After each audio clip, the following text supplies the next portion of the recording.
Almighty Father, your children have gathered tonight.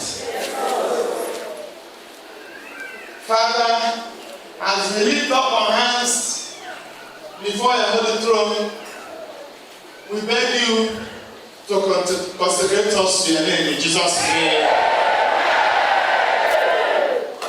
Father, as we lift up our hands together, let every problem we have, every problem, Father, may your children be set free in Jesus' name.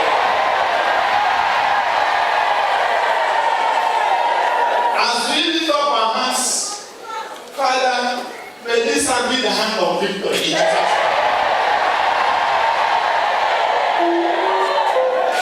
May it be the hand of victory over the forces of darkness in Jesus' name. That's how we have only one type of bondage or another may be set free in Jesus' name. And the children of light may begin to experience something new in their lives in Jesus' name. Do something new in our life. Something new in our life. Something new in our life.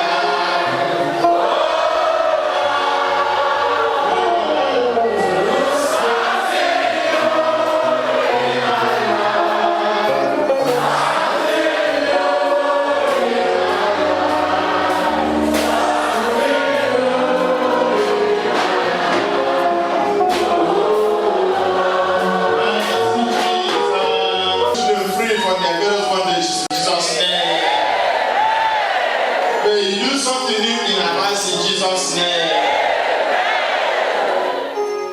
Thank you, Jesus. Thank you, Jesus. Thank you, Jesus. Hands down. 1, 2. Hands up. Hands down. Sit down. And that's the counter. After the encounter, she found her menstruation flowing. Praise the Lord. So the girl or the woman is here now. There's no need to call her out to. I'm just giving the testimony. But for you to know that what we're saying here, that one Mary and the Lord Jesus Christ, they are active in your lives. And this night is going to be a special night of healing. A special night of deliverance. And so I would like maybe 1 or 2 or 3. If there is anything, or somebody that came to me last time and told me about what God did for her. So if you are the person, or if you are 1 or 2 persons that God did something within this 1 week, come now before maybe about 5 to 10 minutes. We start the mass. You are free to come now and give just 2 testimonies. Amen. You are free to come now. Na ekene dị Chineke na n'afa Jesu Kristi ka m ji wee bụrụ onye mmeri. Ya bụ onye ọ na-abịa atụ n'ụjọ maka na Kraịst na-enye ụmụ ya mmeri. Ọ bụrụ na ị bụrụ obi ụjọ wee bịa, ị ma na ya bụ a na-ekpere gị ekpere ife na-eme na na-eme. Mana ikweta okwukwe ma na Kraịst na-enye ndị ya mmeri. Na onwere onye ọ gbakwutere Kraịst oge ọ nọ n'ụwa, ọ nyere mmeri ma ndị nwere nyanya, ma ndị ọjọọ mmụọ nọ n'ime fa, ma ndị mmụọ ọjọọ na-ebuso agha, ma ndị dara ogbi, ma ndị ngwọrọ, ma ndị ọzọ. Inwe okwukwe na Kraịst ga-anapụta gị. Kraịst ga-anapụta gị maka na onye nnapụta ka ọ na-anapụta ụmụ ya.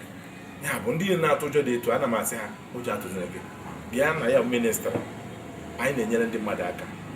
Nsogbu ịnọ na ya, ị ga-enwere onwe gị n'aha Jizọs Kraịst bụ onye nwe anyị. Amen. Ihe a na-akpọ agwụ ọkpụkpa, ụfọdụ mmadụ na-abụ ihe siere ike, ọ sị na agwụ na-akpa ya. Kedu ụsa ị na-enye ndị nọ n'ọnọdụ dị etu a? Ihe gbasara agwụ ọkpụkpa, n'eziokwu ndị nna nna anyị ha emetara ife emeta. Ndị nna nna anyị ga-agụ alụsị, na-efe alụsị n'ụzọ dị iche. Ụfọdụ butere alụsị ndị Yoruba, wube ya, na-efe dịka chi. Si ya chekwaba anyị, chekwaba ngwụrụ anyị, chekwaba ezinụlọ anyị. Ụfọdụ ebute alụsị ndị dị n'agbata obi ha, ma ọ bụ alụsị ndị dị n'ime mmiri, bute ha si ha bịa chekwaba fa. onye na-emezi ụfọdụ nọkata ofu ihe ndị mgbe ochie metalụ ebido mefa ụfọdụ abụrụ alụsị a na-enye nne ya na-egburu efi ụfọdụ ka a na-egburu mmadụ kwa arọ ọbụla ma ọ kwa afọ ma nke ọnwa ọ bụzie ime ife afọ a na-eme. Ekwensu na-alụ ọrụ n'ime alụsị afọ, ekwensu nọ n'ime ebe afọ ị na-alụ nwere ike bịa nyebe nsogbu. Onye bụ asị na alụsị emebe gwawa n'afa. Mana ọ bụrụ na anyị mata na Kraịst mere ka anyị bụrụ ndị nke ya, na Kraịst bịara ịtọ anyị na-agba ọbụla, ụjọ ekwesịrị ịtụ ụmụ Chukwu. Ndị a na-anọkọtasị na akakata ụka asị eje je gọba mmụọ ma ọ ga-abụ alụsị ma ọ bụ sị na alụsị na ihe ya na-akpọ mmadụ ikpebi na ya jụrụ ekwensu jụ otutu ya jụọ ya na nlafe niile. Ọ na anyị jụ ekwensu jụ otutu ya na ọrụ nlafe niile, enwere onye Nwachukwu emere mmiri Chukwu amụ ogolo n'ime Kristi ga-esi nọkọtasị ka ya ga-ebuokwa alụsị ma ọ bụ gaa mewekwa omenala mere esịbụ ihe ndị mgbe ochie. Anyị nwe okwukwe n'ebe Kraịst nọ, anyị ekpe ekpele. Ọ bụrụ na ihe abụkarịa ife na-enye nsogbu, ekpe ekpele akpa anyị ya na-abịa enye aka ekpe ekpele si Chineke ya obinigwe. Ọ bụrụ na o nwere mmadụ egburu ebe nọ ma ọ mmụọ ọjọọ na-enye nsogbu n'ebe nwa ma ọ bụ ọbara akwafuru nke na-ebe na-achọ ka ịba ọbọ aha kpee ekpere yọọ Chineke o ji nwayọọ tọrapụ ya bụ ndị ezinụlọ afọ ma agbụrụ afọ na nsogbu ọnwụ na ha nwere ma ihe ndị Igbo ochie metawo. O kwesịrị ekwesị na agba ọfọ nnụnwa ife nke Kristi chagoro na mba ụwa niile. Mmadụ nketa je na-ebubatakwa ike nke ọchịchị si na ọ bụ ka e wee meta ihe ndị nna nna fa ma ọ meta ndị agba ochie mma. Ya bụ na o kwesịrị agwụ ndị a sị na agwụ dabere fa, ha gbakwute anyị na ministri a ga-enyere fa aka, ha gbakwute Kraịst ga-enyere ya aka.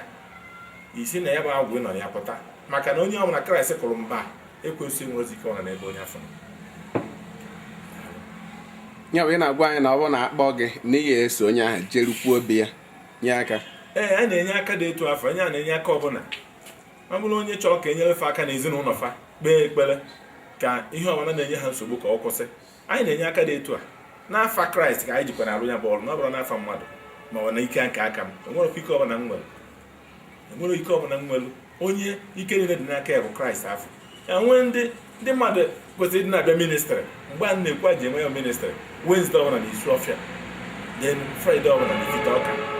Ọ na-abịa na-eme ekpere, anyị tinye na ekpere Chineke anapụta gị. Ndị ọzọ zikwazị ọ bụrụ na ọ na ezinụlọ gị a ga-enye aka napụtakwazị na ezinụlọ. Daalụ. Enwere ike ịgbagọ na akara ekwentị nwetakwa gị? Enwere ike ịkpọ na akara ekwentị. Onye ọbụla chọrọ ịkpọ m n'afọ m nọmba m akara ekwentị eji ama m ga-enweta m. Nke a dị n'onyonyo ugbu a. Onye nwa na-akpọrọ ya nọ ọ ga-enweta m.